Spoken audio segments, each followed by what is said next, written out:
Di dunia sepak bola apalagi striker, banyak jenis tipikal pemain.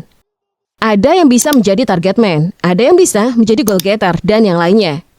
Tapi pernahkah kalian melihat striker yang awalnya rajin mencetak gol tapi tiba-tiba menghilang? Dan bahkan lebih parahnya, dia sudah lama absen, tidak mencetak gol sama sekali.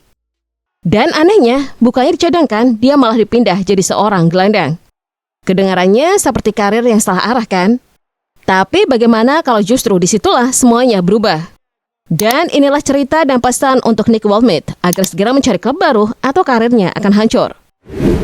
Bayangkan seorang pemain muda bertubuh tinggi menjulang sampai 2 meter. Dia bukan tipe striker klasik yang mengandalkan kecepatan, tapi lebih seperti bayangan misterius di lapangan. Ia datang dengan ekspektasi besar. Banyak yang melihatnya sebagai striker masa depan Jerman. Itulah Waldschmidt di awal karirnya bersama VfB Stuttgart. Performanya yang menunjukkan peningkatan signifikan itulah yang membuat dirinya dilirik beberapa klub. Dan pada akhirnya, Newcastle lah yang berhasil meminangnya. Di beberapa laga awal, namanya justru langsung menjadi headline. Dia tidak butuh yang namanya adaptasi. Apalagi, ini kompetisi Premier League yang dikenal dengan tempo cepat. Awalnya, Waldschmidt membuat banyak orang terkesima.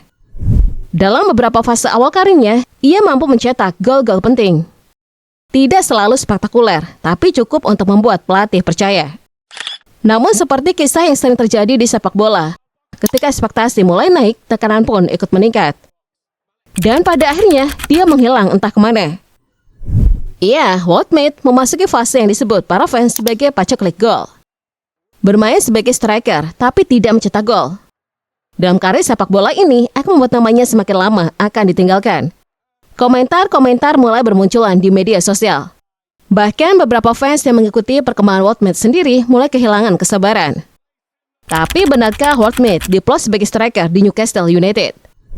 Awal kedatangannya memang benar, makanya di awal musim kemarin dia sering mencetak gol. Karena dia mendapat suplai bola yang memang mengharuskan dia menjadi seorang finishing. Tapi anehnya, makin kesini dia malah menghilang dari posisi striker. Jika kalian melihat permainan Newcastle beberapa akhir ini, Eddie Howe, sang pelatih, sesekali bereksperimen dengan menempatkan Waldschmidt di lini tengah. Justru Anthony Gordon lah yang menjadi ujung tombak mereka. Mungkin Gordon cocok menjadi striker, tapi menempatkan Waldschmidt di posisi tengah adalah kesalahan besar. Nick selalu kami anggap sebagai pemain yang bermain lebih dalam. Semua penampilan terbaiknya berasal dari memulai lebih tinggi dan turun ke bawah. Sekarang dia memulai dari garis tengah. Dan saya rasa itu bukan hal yang aneh, kata Eddie Howe dikutip dari goal.com. Tapi bagaimanapun juga itu adalah hal yang aneh. Dan entah apa yang ada di pikiran Eddie Howe dengan eksperimen gagal itu. Memang mungkin kita sudah jarang melihat dia mencetak gol. Tapi sebagai gelandang, dia sebenarnya juga tidak terlalu buruk.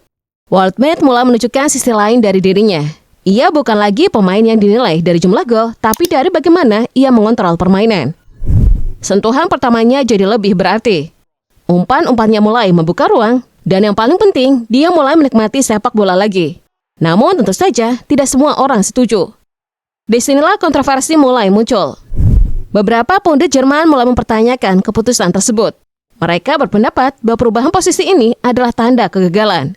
Jika posisi dia adalah striker, jangan pernah mencoba melakukan eksperimen aneh.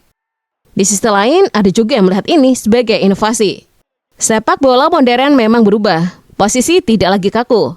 Pemain seperti Kai Havertz dan Thomas Muller juga sering bermain di antara posisi, bukan striker murni, bukan gelandang murni. Mereka adalah ruang kosong.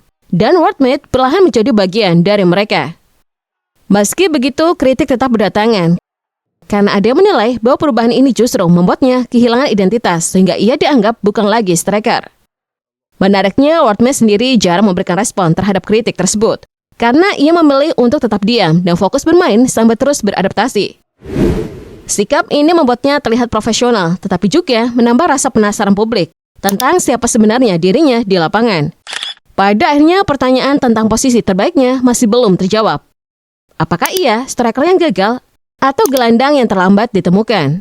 Dan mungkin kisah ini tidak akan pernah benar-benar selesai karena pemain seperti Waldschmidt tidak bisa dinilai dengan cara biasa. Sekarang silahkan menilai sendiri. Dia itu mesin gol atau playmaker yang akan merubah permainan.